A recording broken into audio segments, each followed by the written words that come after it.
Okay, then good evening to all of you. Hello everyone. Welcome to Countryside HP exam.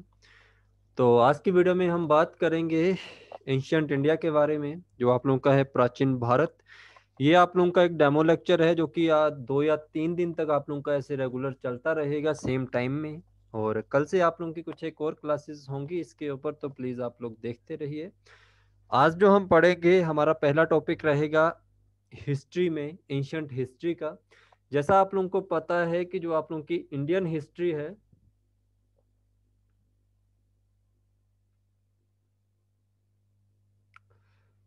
Indian history को 3 हिस्सों में बांटा गया है, 3 पार्ट में डिवाइड किया गया है। पहली है आप लोगों की एंशियंट इंडिया, जो आप लोगों की कहलाती है प्राचीन भारत। दूसरी है आप लोगों की मेडिएवल इंडिया, जो है आप लोगों की मध्यकालीन भारत। और तीसरी है आप लोगों की मॉडर्न इंडिया, ठीक है, आधुनिक भारत। तो ये तीनों चीज़ें हम सीक्वेंस वाइज पढ़ेंगे, क्या चीज़ है ये। तो हमारा जो पहला टॉपिक रहेगा और जिस पे ऊपर हम करेंगे, वो बात हमारी रहेगी प्राचीन भारत के ऊपर। तो फर्स्ट टॉपिक जो हमारा रहेगा वो रहेगा एंशियंट हिस्ट्री का, सोर्स ऑफ एशियंट हिस्ट्री। ठीक है, तो प्राचीन भारत के स्रोत के ऊपर आप लोग पढ़ेंगे कि ये क्या है। तो लास्ट तक आप लोग मेरे साथ जुड़े रहिए, और आप लोगों को आज काफ़ी कुछ देखने को मिलेगा कि आप लोगों की एंशियंट हिस्ट्री है, जो आप लोगों की प्राचीन भारत है, इसके क्या स्रोत हैं, किस तरह के हैं। ठीक है, बाकी जो आप लोगों का पूरा सिलेबस होगा हिस्ट्री का, वो मैं आप लोगों को जब लाइव बैचेस दूंगा अपने पेड क्लासेस में, वहाँ पे मैं आप लोगों को पूरा समझा दूंगा। तो प्राचीन इतिहास के स्रोत के ऊपर हम बात करेंगे, और प्लीज़ इसको कॉपी और पेन में हम नोट करते रहेंगे जो जो चीज़ें मैं आप लोगों को बताऊंगा। और इस चीज को समझना है आप लोगों को कि सोर्सेज ऑफ एंशियंट हिस्ट्री को समझने से पहले आप लोगों को एग्जाम में एक क्वेश्चन आता है, जिसमें आप लोगों को पूछा जाता है भारत के बारे में। जो आप लोगों का देश है, जो आप लोगों की कंट्री इंडिया है, इसके बारे में आप लोगों के ऊपर क्वेश्चन पूछा जाता है।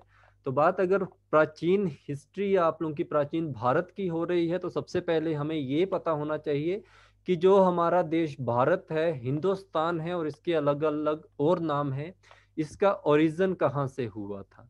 ठीक है, ओरिजिन ऑफ द, प्लीज इसको लिख लीजिए आप लोग।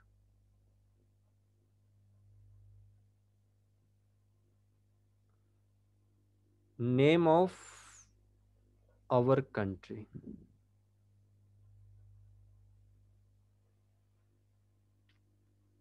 हमारे देश के नामकरण के बारे में मैं आप लोगों को सारी चीज़ें बताऊंगा कि ये क्या है। ठीक है, एक क्वेश्चन आप लोगों के एग्जाम में पूछा जाता है, उस चीज़ को आप लोगों ने ध्यान रखना है। आप लोगों से एक क्वेश्चन पूछा जाता है कि बताइए oldest name of our country, हमारा देश जो है इसका पुराना नाम क्या है। तो यही क्वेश्चन आप लोगों ने ध्यान रखना है, oldest name of our country. तो आप लोगों को पता होना चाहिए कि जो हमारा भारत देश है, इसका जो प्राचीन नाम है, सबसे प्राचीनतम नाम वो क्या था। तो आर्यव्रत। ठीक है, आर्यव्रत। हिंदी वाले स्टूडेंट भी साथ साथ नोट करते रहें। और एक और चीज़ ध्यान रखिए, जब भी मैं आप लोगों को पढ़ाऊँ तो प्लीज़ आप लोग कॉपी पेन रखिए साथ में। आप लोगों ने नोट्स बनाते रहना है साथ साथ में। और अगर आप लोगों के पास कोई सोर्स है बुक का, एमसीक्यूज का, तो प्लीज़ उसको भी आप लोगों ने ये क्लास लगाने के बाद देख लेना। ऐसा कोई भी क्वेश्चन आप लोगों का नहीं होगा, मैं आप लोगों को इस चीज़ की श्योरिटी दूंगा कि 90% आप लोगों की कोई भी बुक होगी, चाहे आप लोग एनसीईआरटी पढ़ते हो या आप लोगों के पास कोई भी अच्छी से अच्छी बुक है, वो सारे क्वेश्चन सॉल्व करवा देंगे। ठीक है, तो ये ध्यान रखना आप लोगों ने। आर्यव्रत के बारे में पढ़िए। तो आप लोगों को पता होना चाहिए कि जो आप लोगों का आर्यव्रत है, इसका नाम किसने दिया था भारत को। तो ये दिया था आर्यंस ने। आर्यंस के बारे में भी आप लोग जानते हैं, आर्यंस के द्वारा नाम दिया गया था आर्यव्रत। और ये आर्यंस कब आए थे भारत में, ये 1500 ईसा पूर्व या 1500 ईसी में आए थे। ठीक है, तो भारत में अगर आप लोगों से क्वेश्चन पूछा जाता है कि भारत में जो आर्यन थे उनका आगमन कब हुआ था, तो ये चीज आप लोगों ने ध्यान रखनी है, 1500 ईसा पूर्व। इसके बाद आप लोगों से क्वेश्चन पूछा जाता है कि जो आप लोगों के आर्यंस थे, इनका जो मूल स्थान था वो कहाँ का था? तो सेंट्रल एशिया। इनका जो मूल स्थान है वो सेंट्रल एशिया का था। सेंट्रल एशिया से ये भारत में प्रवेश करते थे। ठीक है, हम एक चीज जानते हैं कि जो भारत की सबसे प्राचीनतम सभ्यता है, जो आप लोगों का ओल्डेस्ट सिविलाइजेशन है आप लोगों की, तो वो कौन सी है? वो आप लोगों की है सिंधु घाटी सभ्यता, जिसे आप लोग जानते हैं इंडस वैली सिविलाइजेशन के नाम से। ठीक है, तो वो आप लोगों से क्वेश्चन पूछा जाता है इंडस वैली, जब मैं पढ़ाऊंगा तब बता दूंगा उसके बारे में। तो इसका जो पतन हुआ था वो कब हुआ था? तो आप लोगों को पता है 1750 में लगभग एक बाढ़ आने के कारण आप लोगों की जो इंडस वैली सिविलाइजेशन थी, इसका जो था ये समाप्त हो चुकी थी। इनके बारे में किसने बताया? जो हमारे हिस्टोरियन है, आर्कोलॉजिकल है, पुरातत्व विभाग है, उन्होंने इसके बारे में हमें गाइड किया था। तो 1750 के बाद आप लोगों का 1500 बीसी आता है। 1500 बीसी में हमारे देश में किसका आगमन हुआ? हमारे देश में आगमन हुआ आर्यंस का। आर्यंस कहाँ से आए थे? आर्यंस आप लोगों के सेंट्रल एशिया से आए थे।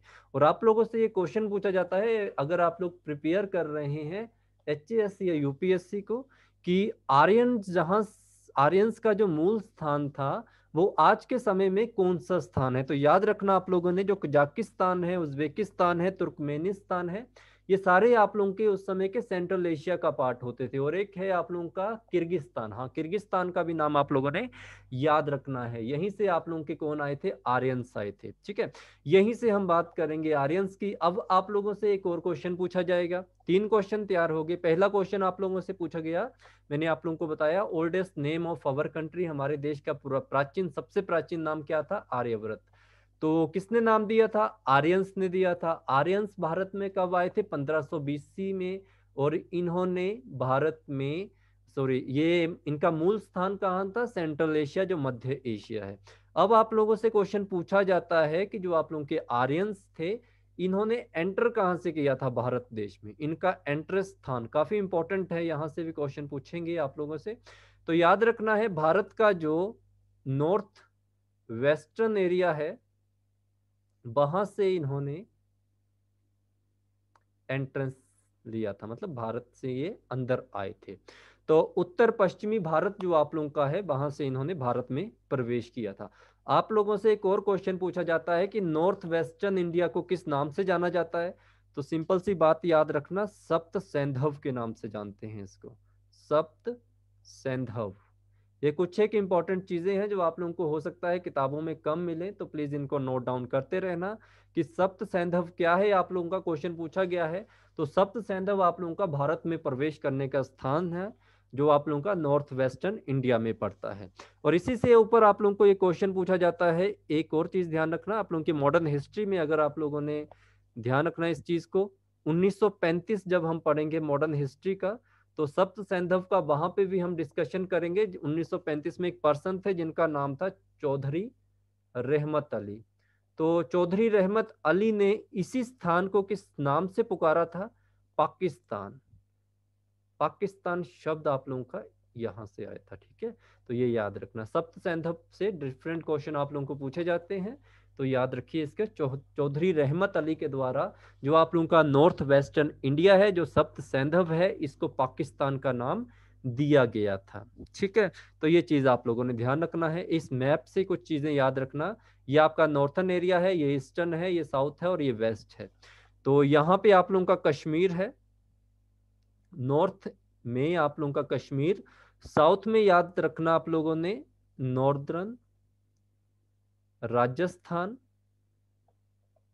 ईस्ट में याद रखना आप लोगों ने वेस्टर्न गंगा बैंक, या जिसे कहते हैं आप लोग पश्चिमी गंगा तट, और वेस्ट आप लोगों का जो रहेगा वो आप लोगों का अफगानिस्तान। ठीक है, यहां से क्वेश्चन पूछा जाता है अगर आप लोगों को आर्यव्रत के ऊपर क्वेश्चन कभी आए। तो ये चीज याद रखना, ये जो पूरा एरिया मैंने आप लोगों को बताया है, ये इस पूरे एरिया के ऊपर किसका अधिकार था? इस पूरे एरिया के ऊपर जो अधिकार था वो आर्यंस का था। ठीक है, आर्यंस का यहाँ पे पूरा अधिकार था। और इसी पूरे अधिकार को किस नाम से जाना जाता है? इस पूरे अधिकार को ही आर्यव्रत का नाम दिया गया था। तो ये चीज याद रखनी है आप लोगों ने। कश्मीर, वेस्टर्न घाट, गंगा बैंक, नॉर्थर्न राजस्थान, अफगानिस्तान, ये पूरा एरिया आप लोगों का किसके अंडर आता था, किसका अधिकार था? आर्यंस ने यहाँ तक अपनी सीमाएं बनाई हुई थी। और यही आप लोगों का जो प्राचीनतम नाम जो आर्यव्रत है, यही है आप लोगों का। ठीक है, एक तो हो गया आप लोगों का आर्यव्रत। इसके बाद आप लोगों ने याद रखना है सेकंड नंबर पे जो हमारा देश भारत है, इसका नाम क्या था? भारतवर्ष। ये सारे क्वेश्चन आप लोगों को एग्जाम में पूछे जाते हैं। तो भारतवर्ष भी याद रखना है आप लोगों ने। भारतवर्ष का आप लोगों को किसमें व्याख्यान मिलता है या किसमें वर्णन मिलता है?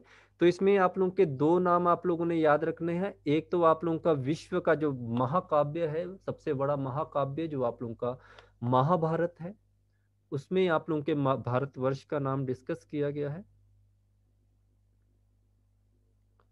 महाभारत।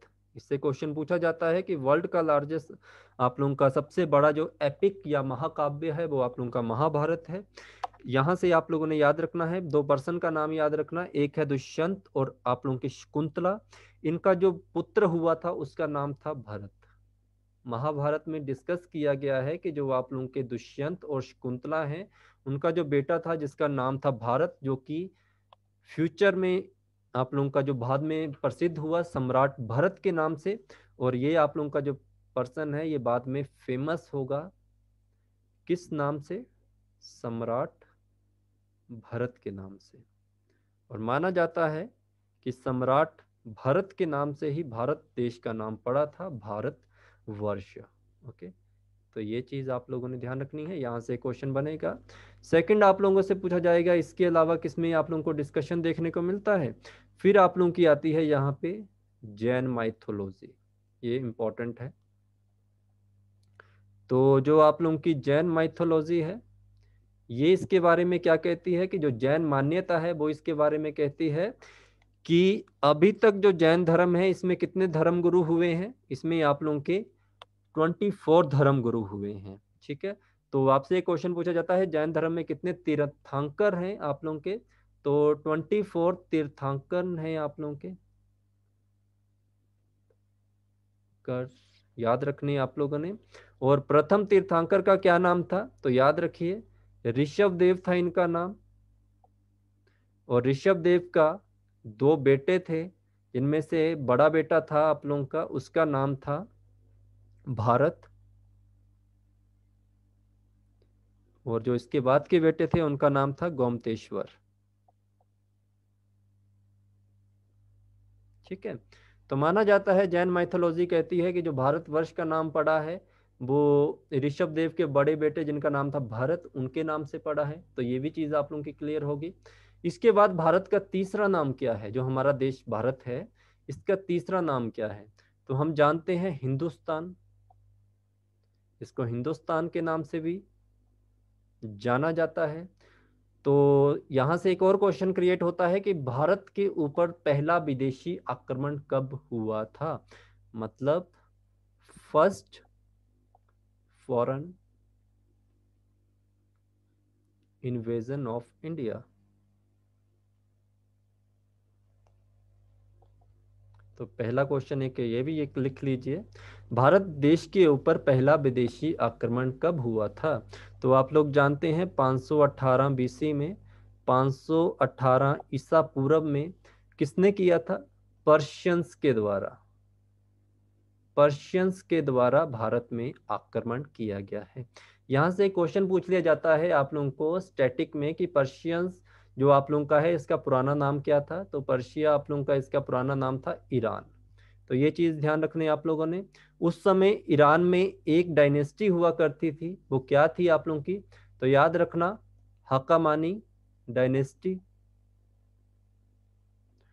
तो हक्कामानी डायनेस्टी आप लोगों की इंपॉर्टेंट है। यहाँ से क्वेश्चन आप लोगों को यूपीएससी एचएस में पूछा जाता है।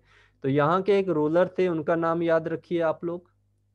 रूलर का नाम क्या था? तो रूलर का नाम था डेरियस फर्स्ट। ठीक है, डेरियस फर्स्ट, दारा प्रथम। हिंदी वालों के लिए याद रखना आपने, दारा प्रथम। ठीक है, तो आप लोग जानते हैं कि पर्शियन लैंग्वेज या फारसी भाषा में स नाम का कोई उच्चारण स्थान नहीं है, स नाम का कोई शब्द नहीं है। तो आप लोगों को ये भी पता है कि जो भारत देश है हमारा वो कहाँ रहता है, सिंधु के पार, सिंधु नदी के पार रहता है। तो सबसे पहले हमारी सिंधु नदी को पर्शियन ने किस नाम से पुकारा था, तो सिंधु नदी को इन्होंने इंदु नाम से पुकारा था। ठीक है, और ये आप लोगों का जो आप लोगों का हिंदुस्तान है, तो इन्होंने भारत को क्या नाम दिया, हिंदुस्तान। और भारत का नाम जो हिंदुस्तान है ये बाद में मॉडिफाई हुआ किसमें, हिंदुस्तान में। तो यहां से आप लोगों को एक और चीज समझ आ गई कि भारत में पहला फॉरेन इन्वेजन कब हुआ था, 518 बीसी में हुआ था पर्शियंस के द्वारा। ठीक है, तो ये भी आप लोगों को इंपॉर्टेंट है। इसके बाद भारत देश का जो नाम है इंडिया, ये कैसे पड़ा, तो भारत देश जो आपका है इसका नाम जो इंडिया है ये कैसे पड़ा, तो याद रखना कि दूसरा विदेशी आक्रमण जो भारत में हुआ था उसमें पड़ा। तो सेकंड फॉरेन इन्वेजन वो किसने किया था, पहला प्रशियंस ने किया था, दूसरा किया था ग्रीस ने, यूनानियों के द्वारा। यूनानियों के द्वारा भारत में दूसरा आक्रमण किया गया था। तो यूनान में एक प्लेस है, यूनान में एक प्लेस का नाम आप लोगों ने याद रखना, मैसेडोनिया। ठीक है, या मकदूनिया। हिंदी वाले मकदूनिया याद रखना, इंग्लिश वाले मैसेडोनिया नाम याद रखना। ठीक है, यहाँ का एक रूलर था, उस रूलर का नाम था फिलिप, और उसी फिलिप का एक पुत्र था जिसका नाम था अलेक्जेंडर। अलेक्जेंडर सिकंदर महान, जिसे आप लोग जानते हैं। ठीक है, इसने भारत के ऊपर आक्रमण किया था, कब किया था, 326 ईसा पूर्व में। ठीक है, तो भारत पर आक्रमण करने वाला सिकंदर दूसरा फॉरनर या विदेशी आक्रमणकारी था। ठीक है, तो इसने जब सिंधु नदी को देखा तो इसने सिंधु नदी को किस नाम से पुकारा, इंडस। ठीक है, इसी से भारत देश का नाम पड़ा इंडिया। तो ये चीज भी समझ आ गई। इतने नाम आप लोगों ने सबने सुने होंगे, बट इसके बाद जो मैं आप लोगों को नाम बताऊंगा वो आई होप आप में से किसी ने सुने होंगे और ऑलमोस्ट स्टूडेंट ने नहीं सुने होंगे। तो क्या है भारत का फिफ्थ नेम, जम्बू द्वीप। तो ये भी क्वेश्चन आप लोगों को काफी बार पूछा गया है, जम्बू द्वीप। ठीक है, तो आपसे क्वेश्चन पूछा जाता है कि भारत देश का जो नाम है जम्बू द्वीप, ये आपको कहां से प्राप्त होता है, तो याद रखना इंस्क्रिप्शन ऑफ अशोका। अशोका के जो अभिलेख थे वहां से हमें पता चलता है कि उस समय भारत देश का जो नाम था वो जम्बू द्वीप भी था। आपसे अगर क्वेश्चन पूछा जाए कि जो आप लोगों का अशोका था इसके जितने भी अभिलेख थे वो मुख्य किस भाषा में लिखे गए थे, तो ब्राह्मी। एक आप लोगों ने ब्राह्मी याद रखना है, एक आप लोगों ने खरोष्टी याद रखना है। और अगर आप लोगों से क्वेश्चन पूछा जाए ये आप लोगों के मुख्य होंगे, मेन होंगे, और अन्य पूछा जाए तो याद रखना ग्रीक में भी लिखे गए थे, ग्रीस में भी लिखे गए थे, यूनानी में लिखे गए थे, और आप लोगों के आर्मिक में भी लिखे गए थे, आर्मिक। ठीक है, तो ये क्वेश्चन कम पूछा जाता है बट फिर भी आप लोगों ने इसको थोड़ा माइंड में रखना है। ठीक है, आपसे अगर क्वेश्चन पूछा जाए कि भारत के सबसे प्राचीनतम लेख किसके थे, सॉरी अभिलेख किसके थे, तो अशोका के थे। ठीक है, तो ये ध्यान रखना। और ये पूछा जाए कि अशोका के अभिलेख किसने पढ़े थे और कब पढ़े थे, तो 1837 में एक फॉरनर थे जिनका नाम था जेम्स फिलिकैप, जेम्स फिलिकैप। ठीक है, इसी ने बताया था कि भारत देश है, इंडिया को किस नाम से जाना गया था उस समय, जम्बू द्वीप। ठीक है, अभिलेख किसका, अशोक का, बताया किसने, जेम्स फिलिकैप ने। तो ये चीजें हैं। इसके बाद छठा नाम भारत देश का क्या है, जिंतू। जिंतू भी भारत देश का एक नाम है। तो ये आप लोगों के एक चाइनीज ट्रेवलर थे, उनके द्वारा इस बात का वर्णन किया गया था। ठीक है, तो हमने पूरे के बारे में पढ़ लिया कि जो हमारा भारत देश है इसका नाम कैसे पड़ा भारत। तो मैंने आप लोगों को बता दिया, पहला आप लोगों का आर्यव्रत था। आर्यव्रत आर्यंस के द्वारा जो 1500 BC में आए थे आप लोगों के। उसके बाद भारतवर्ष, जिसमें आप लोगों को दो चीजें याद रखनी है। एक महाभारत में वर्णन मिलता है भारत का नाम भारतवर्ष, जिसमें दुष्यंत और शकुंतला का एक बेटा था जिसका नाम था सम्राट भरत उसके नाम पर। और जैन माइथोलॉजी में आप लोगों के जो पहले तीर्थंकर थे इनके, इनका जो जिनका नाम था ऋषभ देव, इनका एक बेटा था, बड़ा बेटा, जिसका नाम था भरत। इनकी मान्यता है कि उनके नाम पे भारत का नाम पड़ा है। उसके बाद आप लोग के हिंदुस्तान, भारत पर जो पहला आक्रमण हुआ था जो आप लोगों का 518 ईसा पूर्व में हुआ था पर्शियंस के द्वारा, जिनका ओल्डेस्ट नेम आप लोगों का कंट्री का नाम ईरान था। इसमें आप लोगों के इन्होंने इसको जो सिंधु है वो इंदु उसको बुलाते थे, और इंदु का नाम, हिंदुस्तान का नाम मॉडिफाई होके हिंदुस्तान पड़ा। इंडिया आप लोगों को बता दिया, सिकंदर के द्वारा इसका नाम दिया गया था 326 ईसा पूर्व में। जब उसने सिंधु को देखा, सिंधु नदी को देखा, उसने सिंधु नदी को इंडस के नाम से पुकारा, और इंडस बाद में प्रसिद्ध हुआ आप लोगों का इंडिया। ठीक है, उसके बाद आप लोगों को मैंने जम्बूद्वीप बताया जो कि अशोक के अभिलेख थे, और इसको पढ़ा था 1837 में जेम्स फिलिकैप के द्वारा। और इसके बाद जिंतू आप लोगों को बताया, भारत का नाम जिंतू भी है, जो आप लोगों के चाइनीज ट्रेवलर थे इनके द्वारा इसके बारे में वर्णन हमें देखने को मिलता है। तो आगे हम अब स्टार्ट करेंगे जो हमारा टॉपिक है वहां से, कि हमारे सोर्सेज क्या हैं, सोर्सेज ऑफ एंशंट हिस्ट्री। पहला टॉपिक आप लोगों का स्टार्ट हो रहा है, प्लीज इसको ध्यान से पढ़ लीजिए। आप लोगों को काफी यहाँ से क्वेश्चन मिलेंगे। ये छोटा सा टॉपिक नहीं है, काफी बड़ा टॉपिक है। आप लोगों को 2 या 3 दिन में यहाँ पे फ्री में पढ़ाऊंगा इसको, तो प्लीज इसको देख लीजिए। आप लोगों के लिए एग्जाम में ये क्वेश्चन काफी इंपॉर्टेंट पूछा जाता है। ठीक है, आप लोगों से अगर कभी क्वेश्चन पूछ लिया जाए कि आप लोगों के जो प्राचीन भारत है या प्राचीन इतिहास के जो सोर्सेज हैं वो कितने प्रकार के हैं, तो सिंपल सी बात याद रखना, जो प्राचीन इतिहास के स्रोत हैं इसको 2 प्रकारों में बांटा गया है, 2 हिस्सों में बांटा गया है, 2 टाइप्स हैं इसके। एक तो आप लोगों के यहाँ आर्कोलॉजिकल स्रोत, यहां से क्वेश्चन भी आ जाता है, आर्कियोलॉजिकल सोर्सेज। तो आर्कियोलॉजिकल सोर्सेज जो आप लोगों के होंगे, जो पुरातात्विक स्रोत आप लोगों के हैं।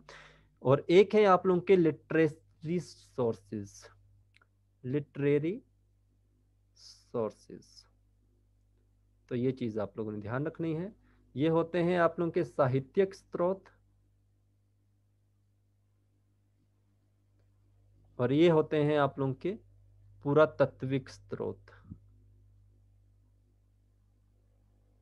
ठीक है, इसमें आप लोगों ने याद रखना है कि कहाँ कहाँ से हमें पता चला है आर्कोलॉजिकल स्रोत के द्वारा या आर्कोलॉजिकल सोर्सेज के द्वारा।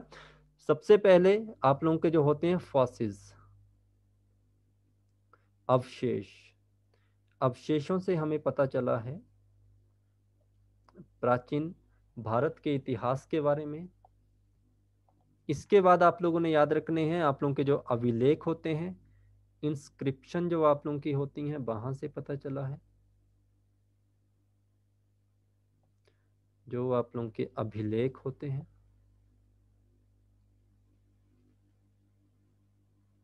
वहां से भी हमें इनके बारे में पढ़ा है। उसके बाद आप लोगों के जो मॉन्यूमेंट होते हैं,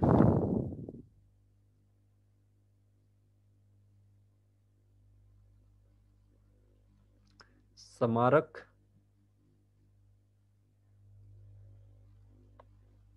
इसके बाद स्टैचू आप लोगों के,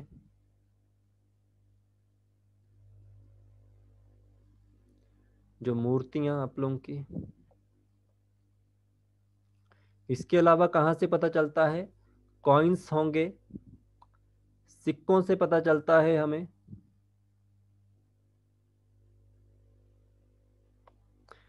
सील्स, जो आप लोगों की मोहरें होती हैं। ठीक है, साहित्यिक स्रोत आप लोगों के मोस्ट इंपॉर्टेंट रहते हैं, तो याद रखना है आप लोगों के, इसमें इसको 2 हिस्सों में या 3 हिस्सों में आई थिंक बांटा गया है। एक तो आप लोगों के होते हैं रिलीजियस सोर्सेस,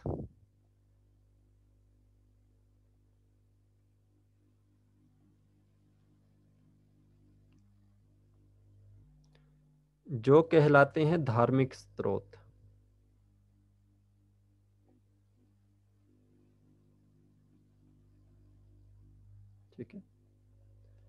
उसके बाद नॉन रिलीजियस सोर्सेस,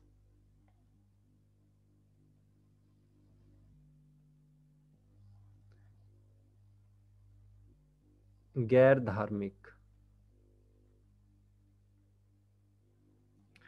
इसके बाद आप लोगों ने एक और याद रखना है, डिस्क्रिप्शन ऑफ फॉरेनर ट्रेवलर्स।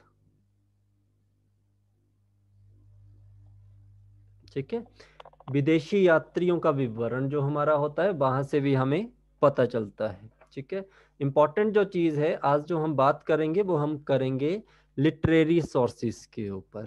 ठीक है, यहां से कंप्लीट आप लोगों ने ध्यान रखना है, लिटरेरी सोर्सेस जो आप लोगों के होंगे,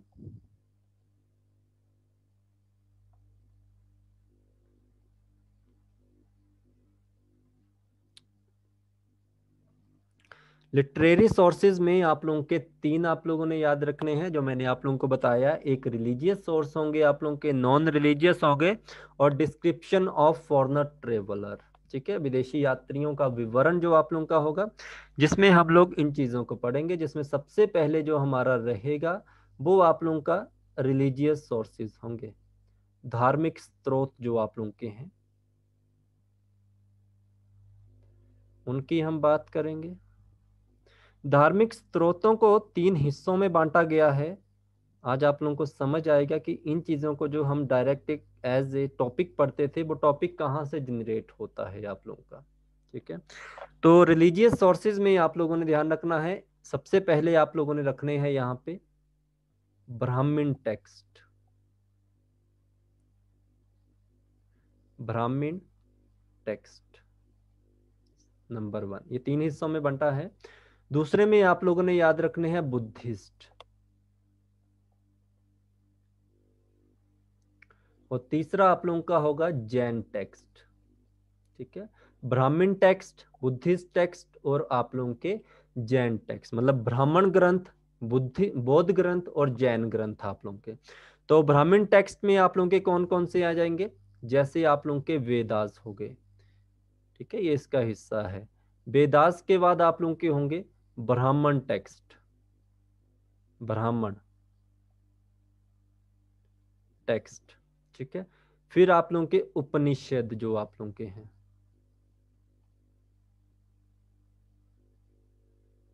उपनिषेदास, पुराणास, पुराण आप लोगों के, वेदांग, आर्यणक। यहां से एक छोटा सा क्वेश्चन क्रिएट होता है। ठीक है, आप लोगों से क्वेश्चन पूछा जाता है कि जो आप लोगों का आर्यणक है आप लोगों का, इसका ये कहां से आया है या शब्द कहां से है, तो याद रखना आर्यन्य शब्द से बना है, आर्यन्य, आर्यन्य शब्द से बना है आप लोगों का आर्यणक। और अनयन्य का मतलब क्या होता है, इसका मतलब होता है फॉरेस्ट। कहने की बात आप लोगों की सिंपल सी है, जिस शिक्षा की रचना जंगलों में हुई है उसे अरण्यक कहा जाता है। फिर आप लोगों के सूत्राज आएंगे, सूत्र। फिर आप लोगों के आएंगे धर्मशास्त्र।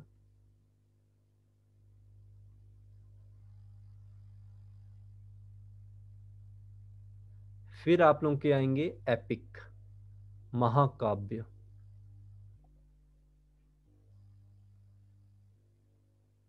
ठीक है, ये सारे आप लोगों के क्या हैं, ब्राह्मण ग्रंथ हैं। इसके बाद बुद्धिस्ट हैं आप लोगों के, बुद्धिस्ट टेक्स्ट आप लोगों के आएंगे। तो बुद्धिस्ट, बुद्धिस्ट टेक्स्ट कहते हैं किस चीज को, ये मानते हैं अपना पिटक्स को। ठीक है, पिटक को मानते हैं, पिटक्स। ठीक है, तो ये ध्यान रखना आप लोगों ने। तो आप लोगों से क्वेश्चन पूछा जाता है कि बुद्धिस्ट टेक्स्ट है उसे क्या कहा जाता है, उसे पिटक कहा जाता है। और ये पिटक आप लोगों के हैं तीन हिस्सों में, इसको इन्होंने बांटा गया है। तो किस किस हिस्से में बांटा गया है, सबसे पहला आप लोगों का है सूत पिटक,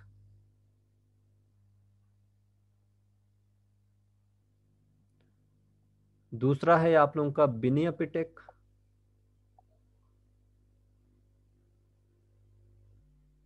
और थर्ड है आप लोगों का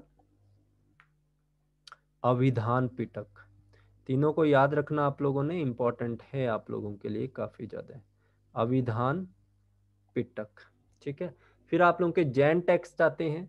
जैन टेक्स्ट कहते हैं अपने आप को आगाम, जैन टेक्स्ट को आगाम कहा जाता है, ठीक है। तो यही भी याद रखना। अगर आप लोगों से क्वेश्चन पूछा जाए ओल्डेस्ट जैन टेक्स्ट कौन सा है, ओल्डेस्ट जैन टेक्स्ट आप लोगों का कौन सा है, तो याद रखना इसका नाम है पुब्बो, PUWVO, पुब्बो, ठीक है। तो ओल्डेस्ट जैन टेक्स्ट आप लोगों का पुब्बो है, ठीक है। तो ये इंपॉर्टेंट है। इसके बाद अगर आप लोगों से क्वेश्चन पूछा जाए कि जो आप लोगों के जैन टेक्स्ट हैं या जैन ग्रंथ हैं, ये कब लिखे गए थे, आप लोगों के 6th सेंचुरी में लिखे गए थे, और इन्हें किस नाम से जाना जाता है, आगम के नाम से। तो ये इंपॉर्टेंट चीजें हैं, ठीक है। तो रिलीजियस सोर्सेज आप लोगों के ये वाले हैं जिनको हम एक एक टॉपिक को अलग से पढ़ेंगे। इसके बाद दूसरा टॉपिक आप लोगों का कौन सा आएगा, लिटरेसी सोर्सेज में पहला हमने कंप्लीट किया रिलीजियस सोर्सेज का, दूसरा आप लोगों का है नॉन रिलीजियस सोर्सेज का। यहाँ से एक क्वेश्चन आप लोगों का डायरेक्ट पूछा जाता है, तो प्लीज इस चीज को ध्यान से रखना, क्वेश्चन इंपॉर्टेंट है, ठीक है। तो आप लोगों को पता है नॉन रिलीजियस सोर्सेज आप लोगों के कौन से होंगे, जो आप लोगों के गैर धार्मिक स्रोत होंगे। तो गैर धार्मिक स्रोत भी आप लोगों के काफी हैं जिनके बारे में हमें पता चलता है, जो हमारे इतिहास के बारे में हमें बताते हैं, जैसे चाणक्य का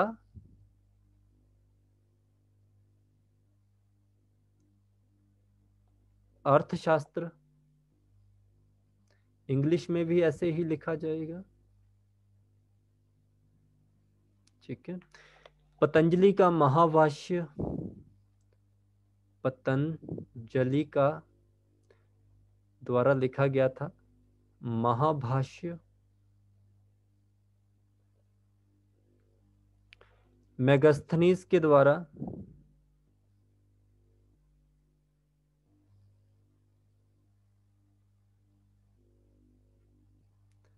इंडिका,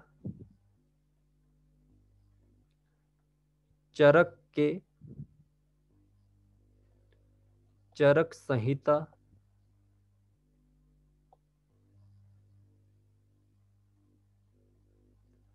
विष्णु शर्मा आप लोगों के हैं,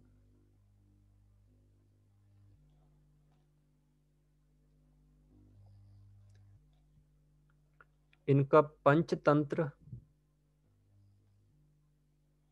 ठीक है। और एक और लिख लो कालिदास का अभिज्ञान, ये भी इंपॉर्टेंट है। यहाँ से डायरेक्ट क्वेश्चन आप लोगों को आते हैं, इसलिए इनको आप लोगों ने ध्यान से नाम याद रखने इनके, ठीक है। ये कुछ एक इम्पॉर्टेंट सोर्सेज हैं जो आप लोगों को एग्जाम में पूछे जाते हैं, और इन सोर्सेज से आप लोगों के सारे नॉन रिलीजियस सोर्सेज हैं, गैर धार्मिक स्रोत हैं। इनसे भी हमें पता चलता है कि जो आप लोगों का प्राचीन भारत है इसका इतिहास क्या है। ऐसा नहीं है कि सिर्फ इतने से ही हैं, कई हजारों हैं और भी सोर्सेज हैं, बट इंपॉर्टेंट जो आप लोगों के एग्जाम में है वो यही चीज आप लोगों ने ध्यान रखनी है, जहां से आप लोगों को डायरेक्ट क्वेश्चन आ सकते हैं। इसके बाद मैंने आप लोगों को तीसरा बताया था डिस्क्रिप्शन ऑफ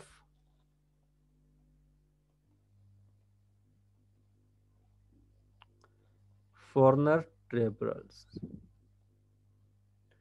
फॉरेनर ट्रेवलर्स, ठीक है। तो इसे आप लोगों ने 3 हिस्सों में बांटना है। एक आप लोगों के हो जाएंगे ग्रीक ट्रेवलर, चाइनीज ट्रेवलर और मुस्लिम ट्रेवलर, ठीक है। तो इसमें आप लोगों ने नाम याद रखना है मेगस्थनीज का,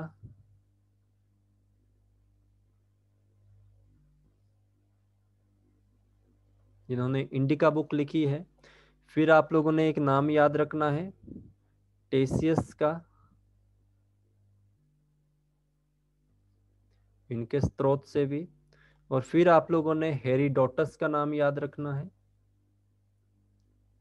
हेरोडोटस के बारे में आप लोगों को पता होगा, जिन्होंने पहले मेरे पास पढ़ा है। इनको इसको जाना जाता है फादर ऑफ हिस्ट्री के नाम से। ठीक है, father of history. Chinese traveller आप लोगों के कौन कौन से थे, तो याद रखना, फाहियान। ठीक है, फिर आप लोगों का है हुआन सांग।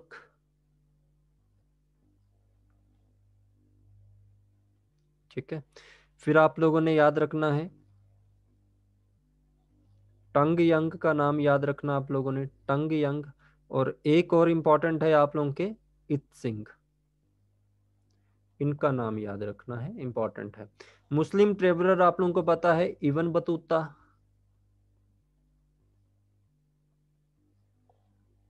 आप लोगों के अल बेरूनी। फिर आप लोगों के हैं अल मसूदी। फिर एक और आप लोगों के फिरदौसी हैं।